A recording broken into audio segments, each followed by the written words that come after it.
Howdy, folks. Happy Wednesday. Happy hump day. We have Kevin Allen. Ack will be joining us in any minute right now. A lot of stuff to talk about in the hockey world. And just as I say that, here comes Ack. Ack, we're live. We're doing the pre-show.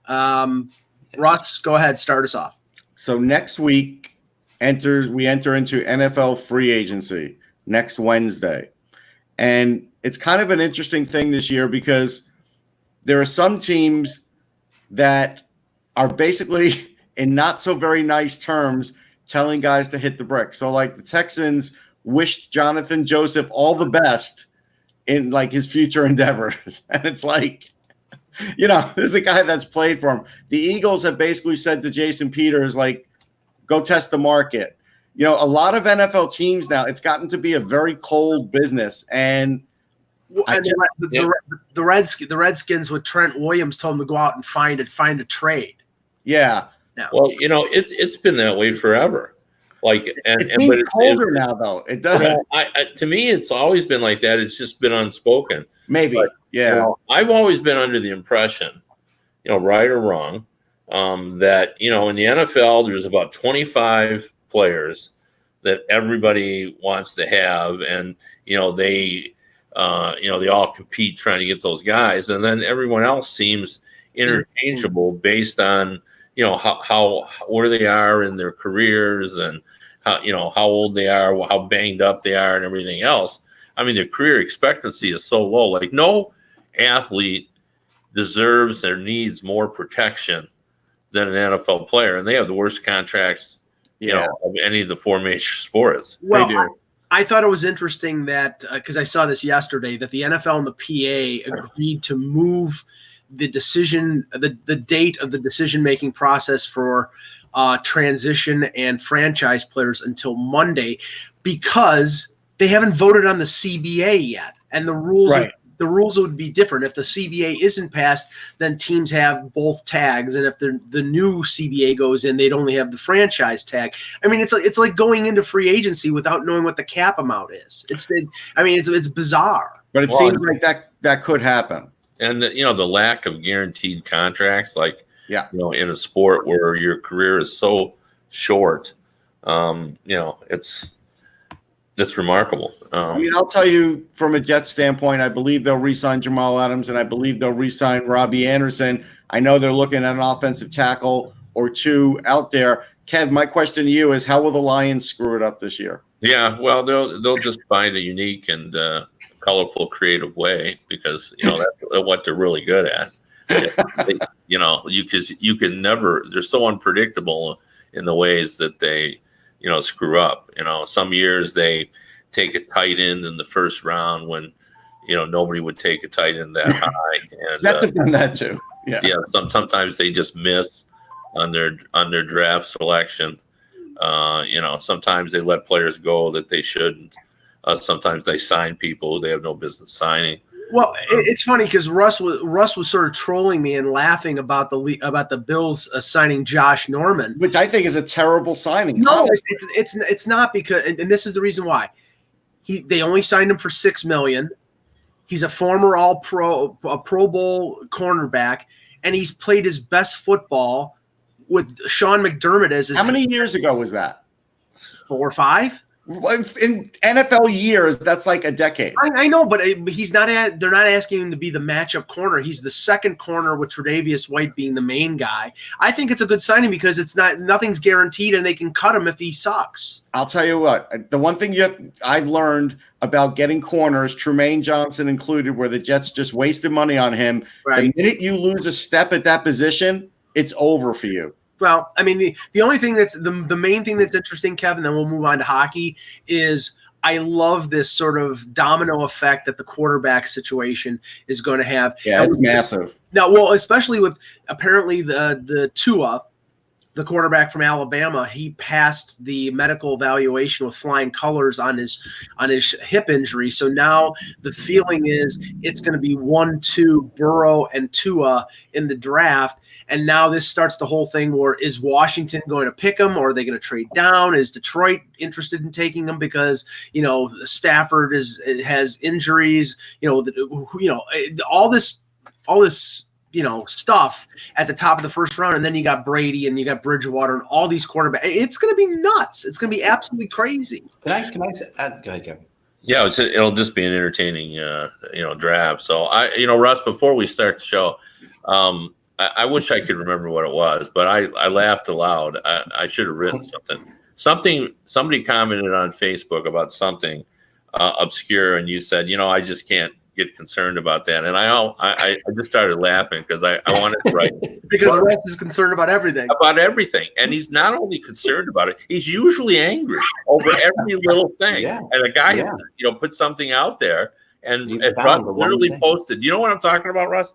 I don't. I wish I could remember. Yeah, because it was a funny thing. Like you just said, I'm sorry, but I just can't get concerned about that. And I really almost wrote, are you kidding me?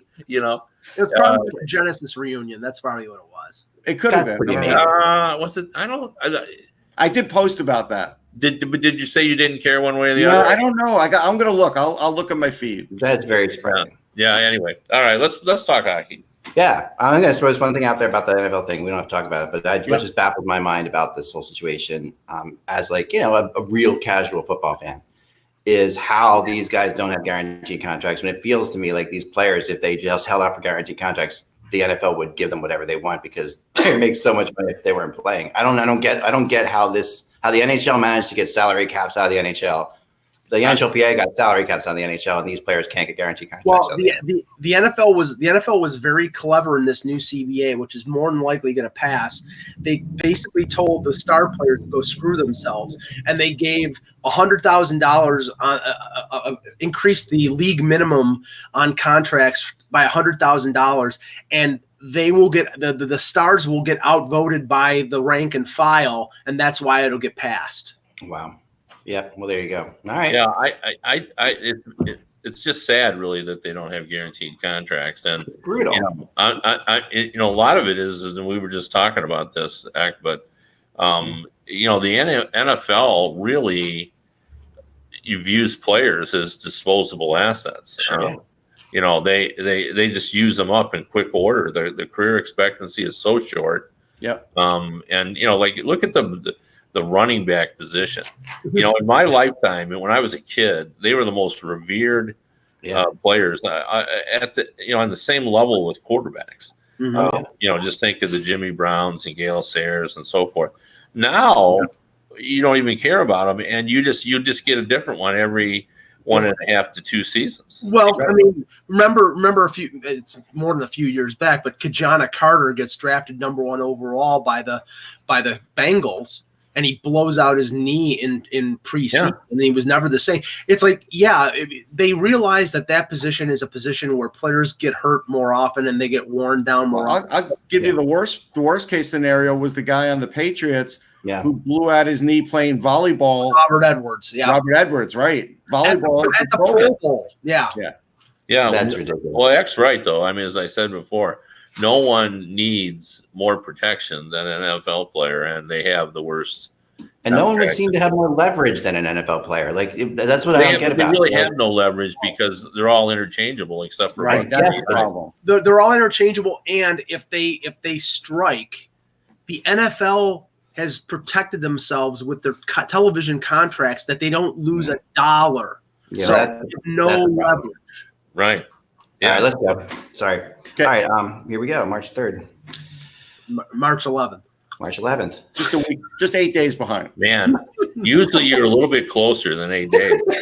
That's X daylight savings time. Holy cow! I don't even know where I am. Believe me, I've never been where I am before. Right now, I couldn't even tell you why I'm here. I can't even get into it. But I'm a place I've never been before in my entire life. Anyway, doing a podcast in a house that I've never been in. So that's what you know about my life right now. All right, here we go. Ready? All right. Hello, Hockey World. It is Wednesday, March 11th, 2020.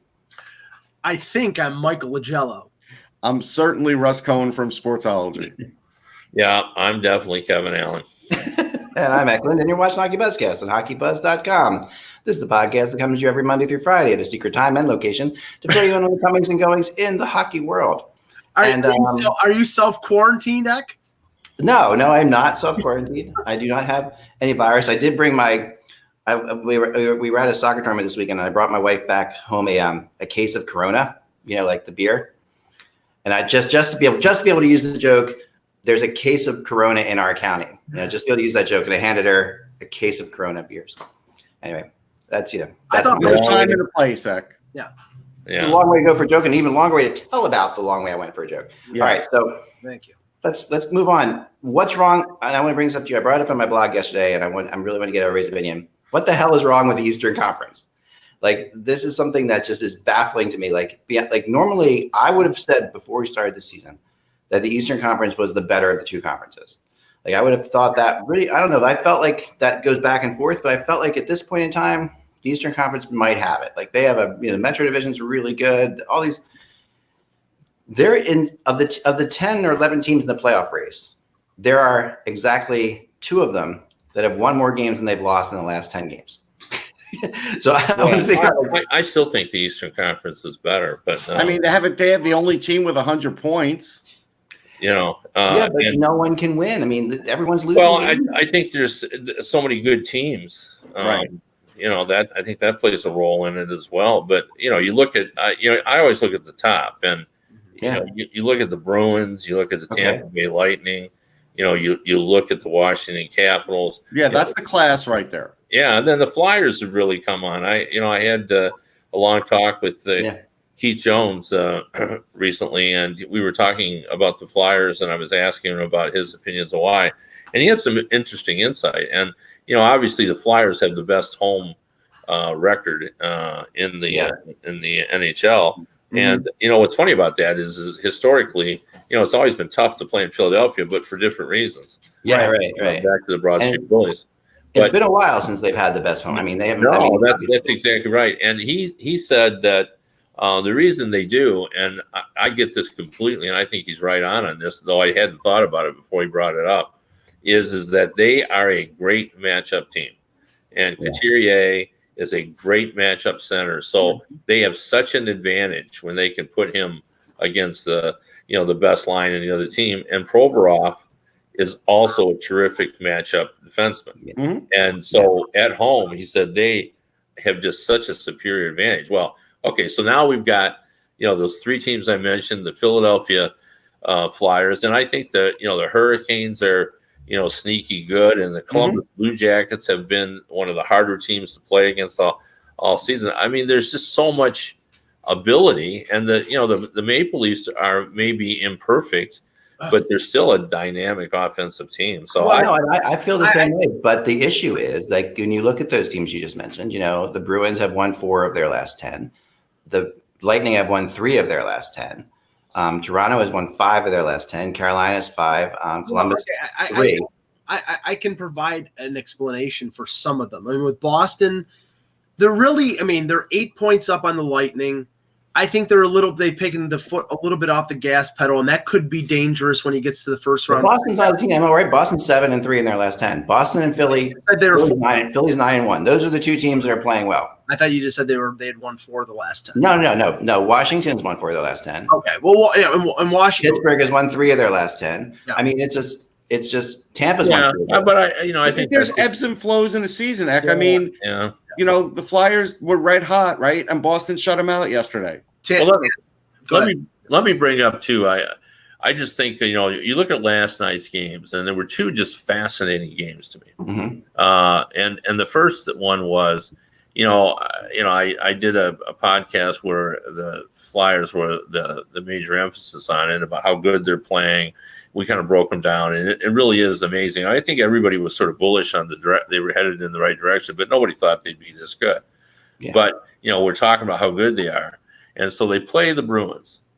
And, the Bruins, I'm sure before that game, somebody nudged the other guy and said, all right, let's do this. And, the Bruins beat them 2-0. It was like put them in their place. Like, we've been this good for 5 or 6 seasons. Right. We're not a Johnny. Oh, very much that. It really felt like that. I'll give you a quote. I mean, Cassidy, basically, somebody had asked him the question, at what point in the game did you think that the one goal was going to stand up? And he goes, I really hadn't thought about it until early in the third period. And he goes, at that point, I felt like we could win 1-0. Yeah.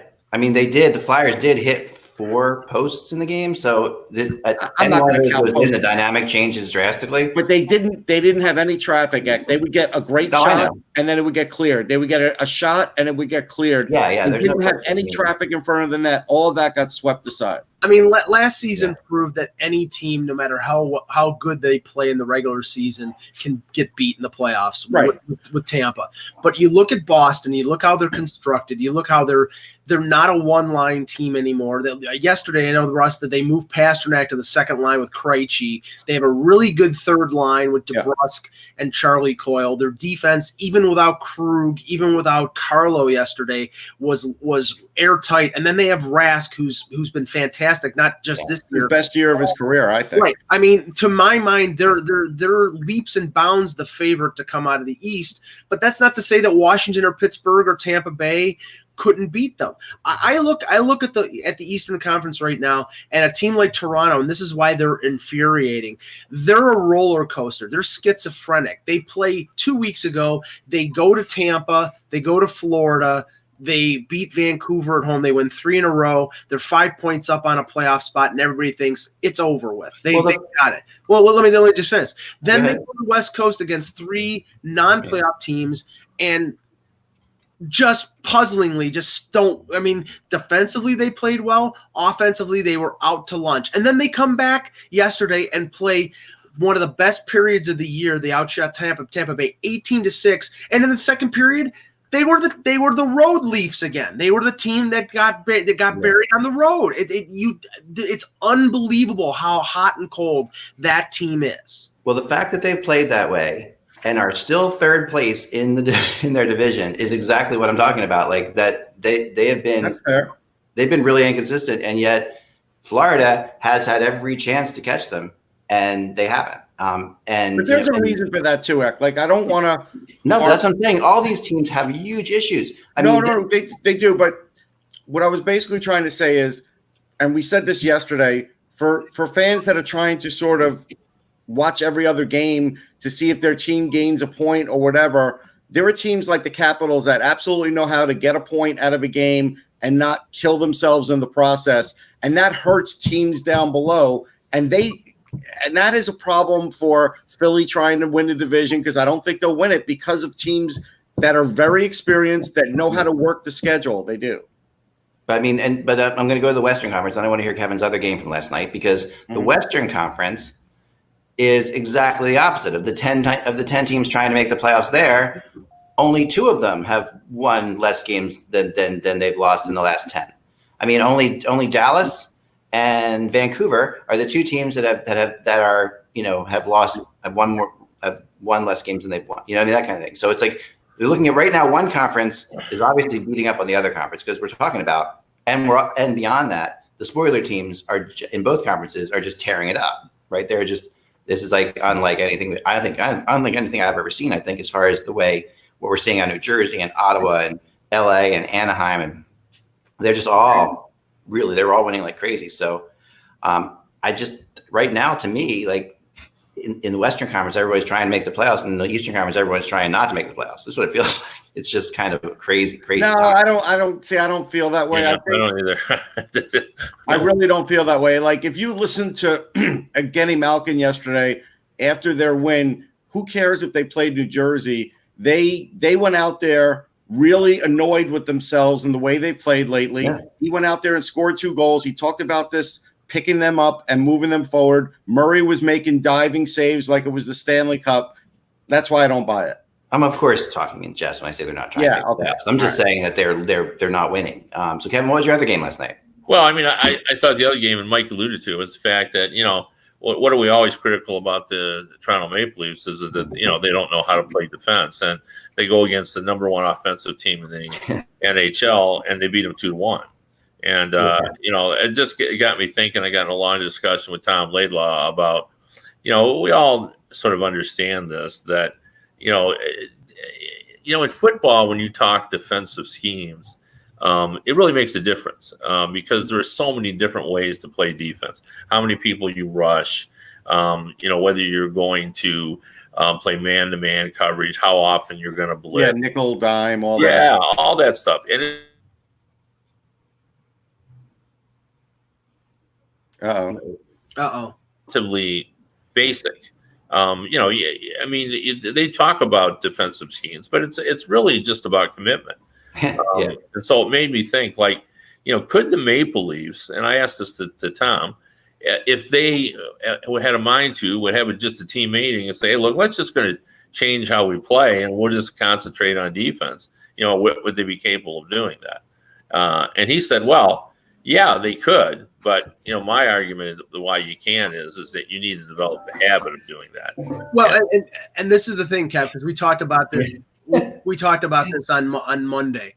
The Leafs showed that on the West Coast. They played a strapped down defensive style. And I'm wondering, Mike, not to interrupt you, but I'm wondering, part of me was thinking to myself, okay, this reminded me a little bit of the Penguins years ago, where the Leafs are in a spot right now where they pretty much are in there. I mean, they shouldn't feel this way, but going into that West Coast trip, they felt like they were in third place. Like that's where they're going to be.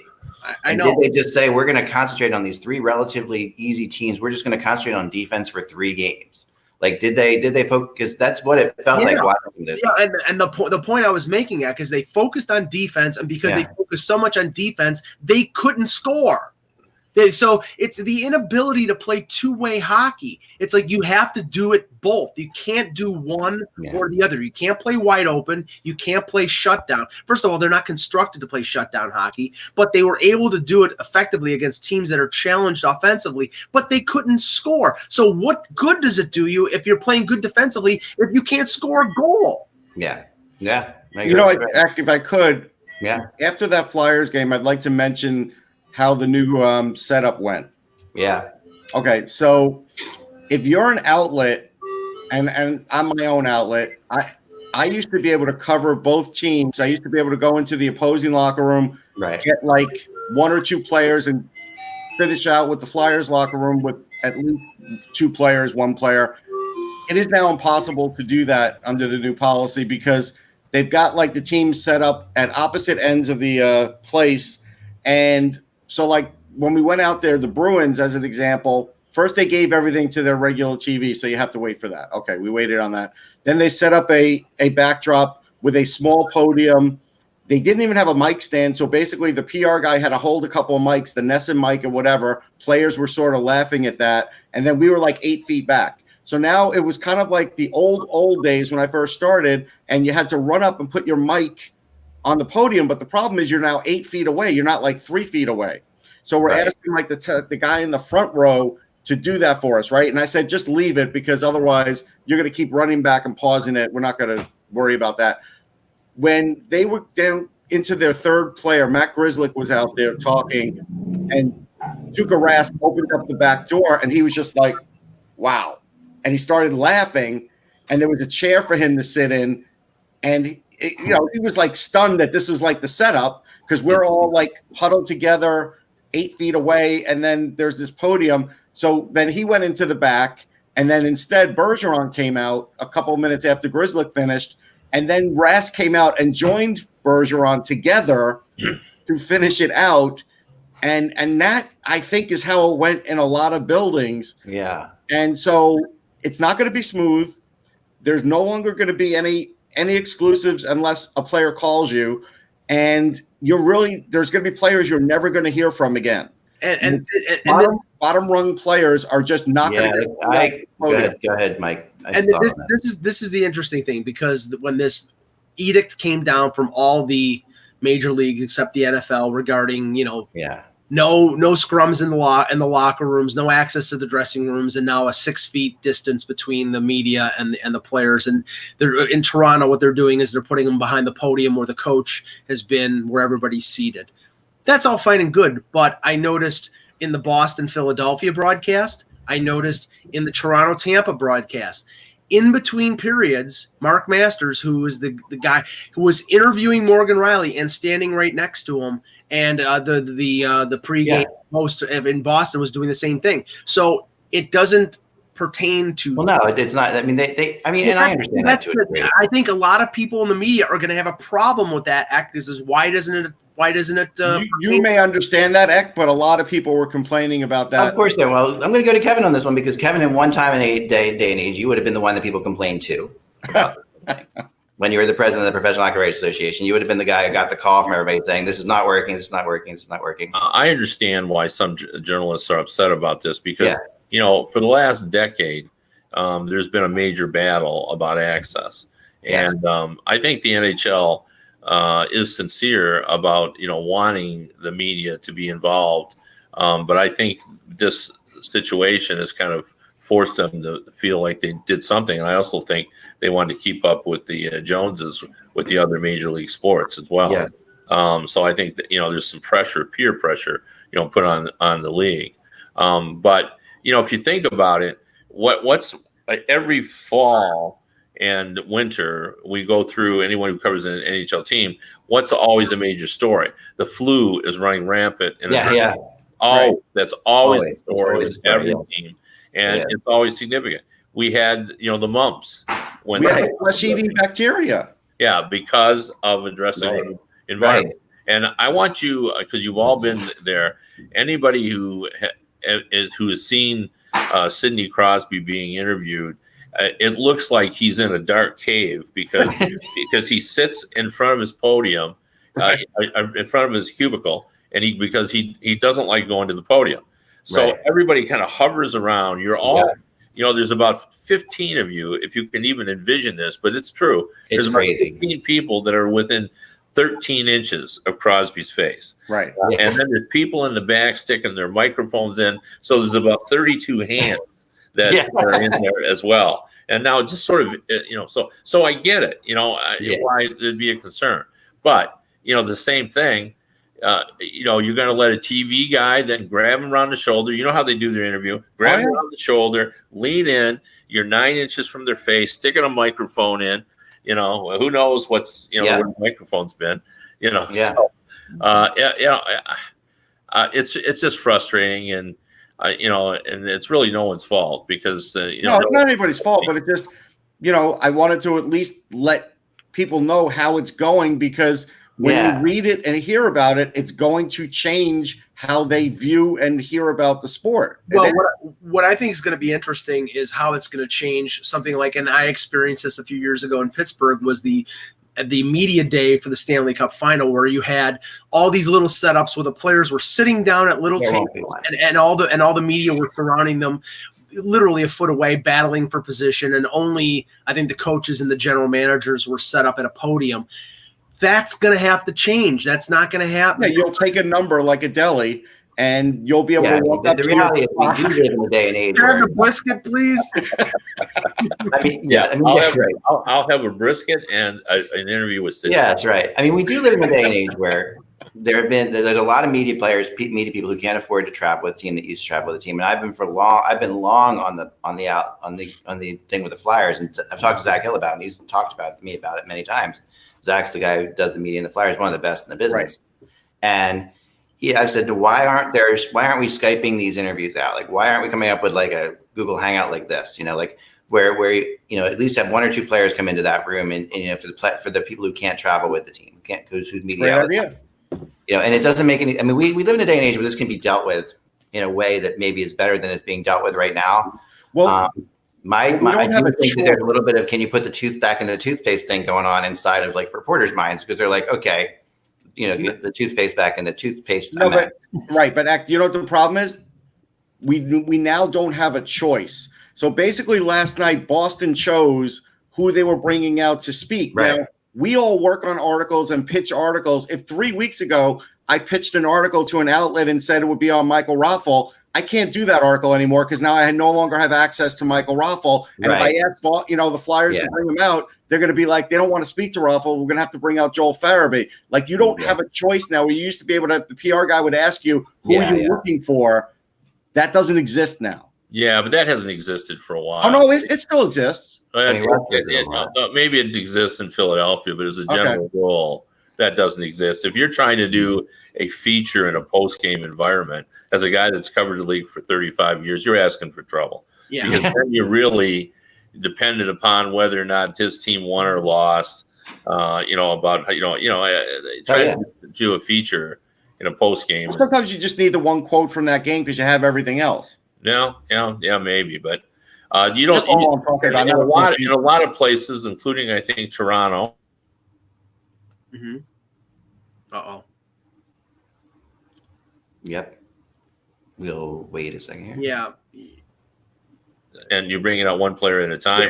Say that again, Kev. You froze up there for a Well, second. I just said, in a lot of environments now in the NHL, not having anything to do with the coronavirus is that teams, bring out one player at a time, even in the dressing room. Right. And you're seeing that more and more over recent years. But if we're done with this, I wanted to go back because I just looked it up. You were talking about what was happening with these teams in the West. Well, I just pulled one up a random just to see who they were playing.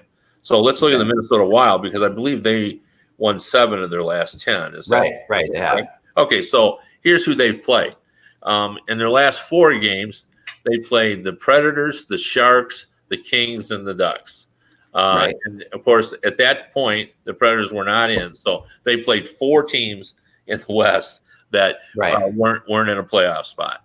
They played the Washington Capitals, one of those teams in the East that's struggling, and the Capitals beat them. Right. That's one of their losses. Now, they did play the Columbus Blue Jackets, but they played the Columbus Blue Jackets, of course, when Elvis had his concussion. When Elvis had left the building, Yeah, Elvis had left the building. And who else did they get to play? The Detroit Red Wings, the worst team in the NHL. Now, they played one good team, really good team, the St. Louis Blues, but they lost that game. I guess my point is, again, I just looked at one. If we looked at others, but I think it probably has everything to do with, who the teams were playing with, because you'll never be able to convince me that the Western Conference right now, in general, is better than the Eastern Conference. Yeah, and let's say this obviously the schedule, who you play against, is going to have an effect. And Eck has been doing the sort of the calculations on the schedule to predict who's good. One of the things that's interesting, and Pierre LeBrun wrote about this in The Athletic, and I think we should talk a little bit about it, is the fact that a team like Nashville, I think they have 12 or 13 games left. 8 of those games are on back-to-backs. Yep. Schedule. Not only, obviously everybody plays 82 games, but the fact that some of these teams don't want to play home games in October and want to stack games in February and March when teams like Nashville aren't going up against the NFL, that comes back to bite you at the end of the year when you're trying to make the playoffs and you're playing back-to-back games. 4 of your, 2/3 of your games are back-to-back in the last 3 weeks of the regular season.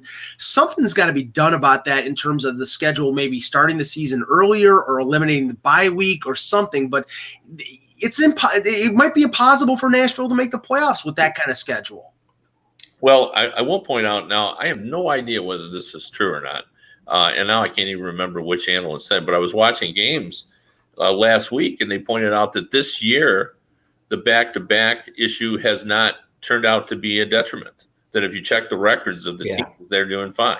Now, I'm sure in other years it's been terrible, but in this particular year it hasn't been. It's something I've been wanting to do analytically, Kevin, because one of the things I'd like to is there's 3 different back-to-back scenarios. There's and the reason I bring this up mainly is because no team in the NHL anymore will play a goalie on back-to-back games, and that is where if you don't have a strong backup, you're in trouble with the back-to-backs. Goalies have played this season back-to-back. Yeah, I'm not. Anderson did it once for Toronto this year. He did it once, and I'm pretty sure Shesterkin did it. I know Bernier did it in Detroit. Right. Shesterkin did it for the Rangers. It's not the comp. Let's admit it's not the normal thing. No, it's not count. Normally, a wide majority, I can say 75% of the time, that's not going to happen. Maybe more. Maybe more, right? So if you're playing a back-to-back against another team that's not playing a back-to-back, that's one scenario. And then there's a scenario when 2 teams are playing back-to-back, right? So to me, that's what's kind of interesting about the whole back-to-back thing. And also, I think there's the idea of traveling, how much traveling is involved in that back-to-back too. Like Nashville does have a lot of back-to-backs, but they don't have a lot of traveling with them. Like as far as when I was looking through it, and the one thing the Predators had going for them was a really good record historically against the teams they were playing the rest of the season. and that's sort of shown out lately. Like they have dominated Dallas for a while now, and they shut them out twice last week. You know, but when you think about it, we'll just wait. The real world, and let's look at a bunch of professions. Mm-hmm. Let's look at a doctor, a surgeon, right, like a fireman, a police officer, okay. A nurse, a mail carrier. You know, if you would say to them that when you've worked 5 days in a row, you know, on that second day when you put in a full day, you really probably are not going to be as good. You know, I don't want to be on the operating table if that's true.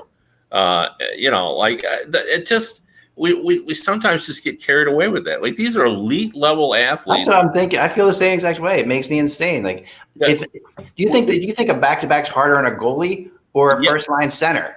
Like, I think it's way harder on the first-line center. Not me. I think it's harder on the goalie because he's the only guy that has to play the full game. 50 minutes. Yeah. No, but it's mentally it might be harder, but you know, in general, physically, it's harder on the I don't know. I mean, these guys are elite athletes, and none of them, with the exception of a Connor McDavid or a Draisaitl, is playing more than 20 minutes. You know, I have no forward, and then defensemen, you know, 24, 25, 26 for elite guys. Like I just can't believe that they couldn't, you know, play at an elite level for 2 days in a row. Yeah. I agree. No, I totally. But I think that's the same with the goalies. I don't understand that. I think it's self-fulfilling. I think we talk ourselves into that's right. I agree with that. And I think they put it in. And the one thing you don't want to do with a goalie is put it in their head that they can't play back. That they should be playing back-to-back games. And I get this from knowing too many older hockey players who just scoff at the notion, and they loved playing back-to-back or 4 and 5. And why did they love that? Because they didn't like to practice. Exactly. So, if you're playing a game, like he said, you talk to players, and I remember the late Bill Gadsby used to talk about, how excited you were when, you'd play on Friday and Saturday. They loved it. Well, you talk. He was a great guy, Bill Gadsby. I met him once. Yeah, he was terrific. Yeah. You talk about the most unbreakable records in professional sports, and obviously, probably Ripken's is the most unattainable. But Glenn Hall's consecutive starts in goal will never be approached, because no goaltender is going to play 82 games, and I can't remember what the exact number was, but it was in the 600s, wasn't it, Kevin? Something like that. For Glenn Hall's consecutive games. Yeah. It was something ridiculous like that. Now the game has changed, but I know that, and it wasn't this year; it was a couple years ago. This year in back-to-backs, the Leafs were up until they got Jack Campbell. I think they were 1-7 or 1-8 in second games of back-to-back when they played Hutchinson, and they even tried to play Anderson in the second game of back-to-back, and they lost anyway because it's the fact that the team was not as peppy as they were in the second game than they were in the first. And all the more reason you should be playing your backup goalie in the second game of the back-to-back. Like, they tried the starter and it didn't work. We've been there. We've gone through that territory. Yeah, but the most unfair situation when it comes to back-to-backs is something that the Leafs have run into a few times. It's having the team having back-to-backs. You're on the road the first night, you come home for the second night, and the team that you're playing against at home is sitting in Toronto the night before, completely rested. So you're coming home against a rested opponent at home, and they always lose when that happens. So have they rested, or have they been out the night before? Okay, you can be rested and having large amounts of alcohol, or sort of anyway. But the team that played the night before is focused, coming in and staying with their these are creatures of habit. They're staying in their mode. So this is why teams teams hate when there's not games every other night in the playoffs. They hate having an extra night. They want to have it. They want habitual things, right? And that's and it just in real world terms, it's just so hard when you hear people talking about that, like, oh boy, holy cow, they played 3 games in 4 nights. And the majority of these players are playing 15, 16, 17 minutes. And they can't that you can't really expect them to be at their best, and or you compare it to a Major League Baseball player who is in a 162 game schedule is playing 140 games. Now, I think hockey players play the most physically taxing of. It's a little more physical than playing right field. That's for sure. Oh, all right. But you know what? Before we start denigrating baseball, there is a big story brewing here in Philly, and that basically right now, the mayor has told people you shouldn't go to games, but people still are. And the Flyers had full stands last night. Yeah. Connor McDavid comes in here on Sunday.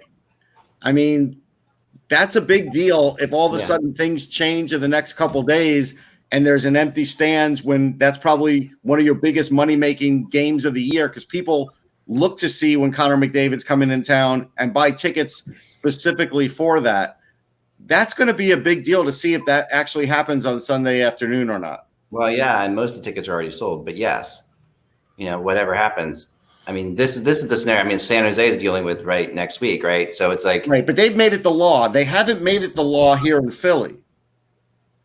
They've always suggested you shouldn't go. Doesn't it feel like it's about to be everywhere, though? It doesn't it feel like it depends. It depends on the local municipality. Well, it doesn't take a lot. Like, I'll tell you, this is the interesting thing about how people are acting about this thing. So there's the Children's Hospital, which is where I've been a lot, fortunately, before this happened. I've been out for a month. But in Children's Hospital, there's one cardiologist. That cardiologist has the virus, apparently. And he saw 25 kids over the course of the week or so where he was possibly contagious with this virus after he met somebody.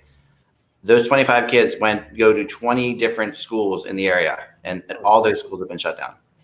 Yeah. So it's like it doesn't take a lot for to make this a law. There's a lawyer in New York who they say has basically come in contact with 50 people and given the coronavirus to 50 people. They traced it to one attorney. Yeah, and there's also the it's in New Rochelle. There's a square mile area totally surrounded by the National Guard because the percentage of coronavirus in that square mile is exponential compared to other places. So I mean, we very well will be playing a lot of games without fans. I don't doubt that whatsoever.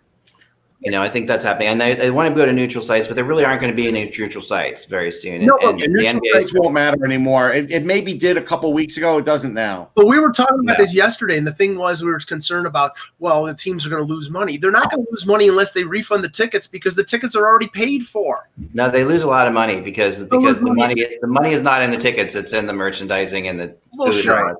They lose a lot of money. Like and you're going to have to refund that money. Yeah, they will. Actually, the Flyers, I think, already said. Yeah.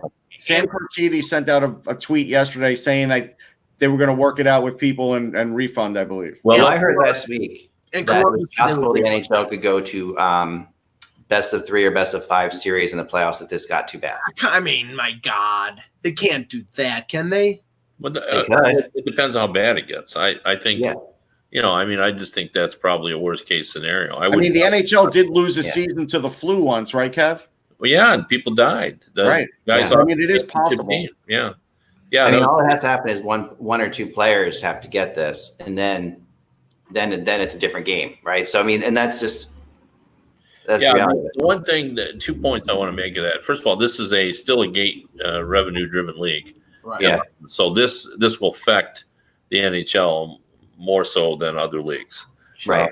Number 2. And then the other thing that's often ignored, the players will also pay for this because it's a 50-50 split on revenue. Right. And it'll also affect, and it's funny because it came out last week, the calculation for the salary cap. If revenues go down because of this, then the salary cap won't go down, but the lofty projections of 84.5 to 88 million, throw those out of the window because it'll probably be. The interesting thing about that is the salary cap, remember, is based on hockey related revenue, and for a long time the players have been upset that it doesn't include parking and food and stuff like that. Right. The salary cap does not include that. Yeah. So it's late in the season, so yeah, it won't have an unbelievable impact on it. But it's going to be weird. I mean. We really shouldn't even be talking about this because you got to do what you got to do in these crises. Yeah, of course. But it is going to be interesting for the competition. Like for a team like the Philadelphia Flyers, like we mentioned about a great home record, well, that goes out the door. You know, whatever advantage. Yeah, the minute the fans aren't there, you're right. Right there. Yeah, it's just but I mean, it does affect it. There's no question about that. So, yeah, I mean, Kevin Paul DuPont talked about that on Philly radio today, how the fans really do affect. Oh, for sure they do. But, the question is, people have asked me is, will players get into it? And then I said, if you really want to know the petri dish for that, if you have middle school athletes, and because in middle school, as we all know, they play at 3:30 in the afternoon. Right. And, I went to many volleyball games and cross country meets and everything else.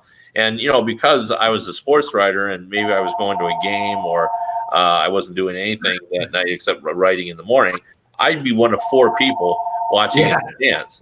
Well, these middle school athletes, they'd go at it like it was the Stanley Cup. So you don't necessarily need a fan base to get into the game. All it would take is, one guy getting mad at another, and we'll have. Don't make a mistake about it. These guys are where they are because they are the most competitive people that you'll ever find. Like they're great athletes, but they also, above all that, they have huge amount of competitiveness, and they will be they're competitive at ping pong. They're competitive at anything you throw in front of them. It's not good.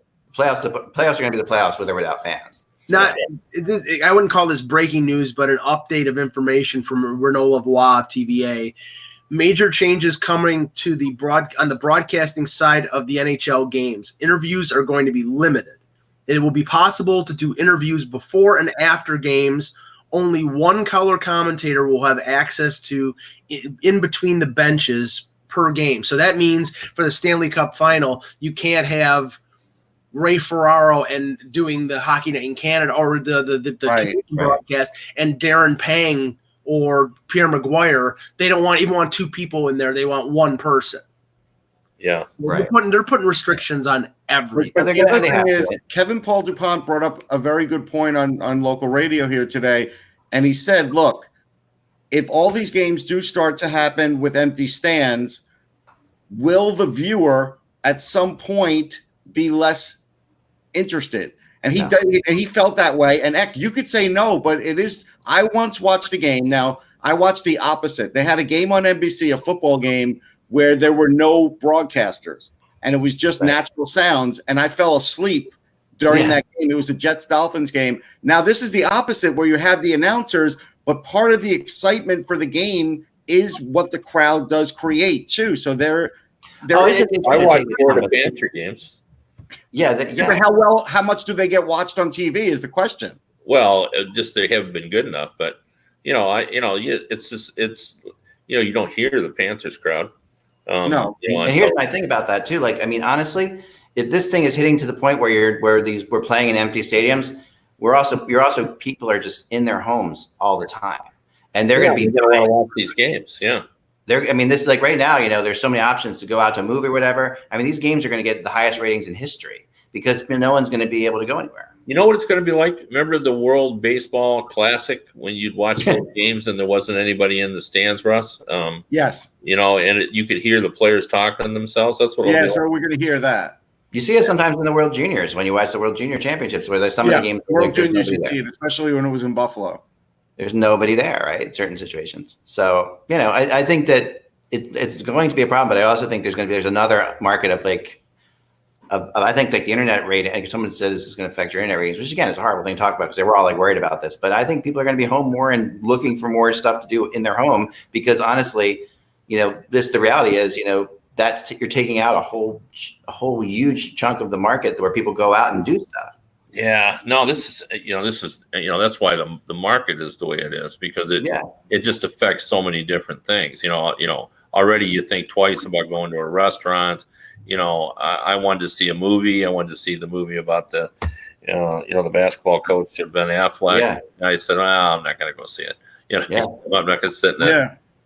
And there's so many things that kind of go into it. Everybody's sequestered, so you're not going to be spending any money. So everybody's going to I'm still happy the media is getting in only because if they weren't, only what you see on television would be the only opinions fans would ever get for the rest of the season, and that would be awful. So at least the people that do still go in to cover games, there will be those other opinions to read online and assuming you're allowed to talk to the writers, assuming you're allowed to talk to the players, Russ, because otherwise. And even if you can't talk to the players, my view of the game is different than your view of the game. Yeah, no, I know. I mean, I know that it's still better to be there for sure. I guess that means that people with an opinion will actually have a, Right. I have to run, guys. I'm so sorry, but I do have to boogie. Okay. Thank you, Kevin. I'll let you guys finish up. Thank you so much, guys. Okay.